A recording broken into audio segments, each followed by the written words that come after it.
আমি বাসায় একলা থাকি। তো আজ থেকে আমার বাসায় নতুন ২ জন সদস্য আসবে। এজন্য একটু পরিষ্কার করে নিচ্ছি। তো এই তো আমি ওদেরকে আনতে চলে যাচ্ছি।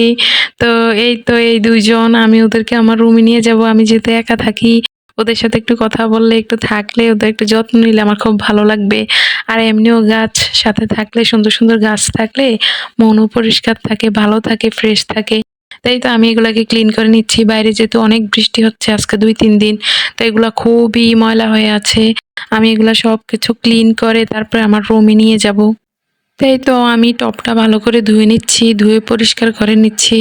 নেওয়ার পরে এই তো ফাইনাল লুক। এখন আমি আমার রুমে নিয়ে আসছি এটাকে। এখন আমি এটাকে রাখবো, এই তো রেখে দিচ্ছি।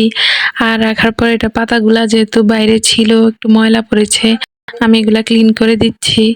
ক্লিন করার পর আমি এই যে ছোট পিচ্চিটাকেও নিয়ে আসছি। এটা অনেক কিউট, এটা সরাসরি দেখতে আরো সুন্দর।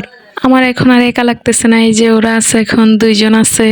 ওদের নাম যাই হোক, আমি ওদের নাম রাখবো আবার নতুন করে। ওকে, বাই।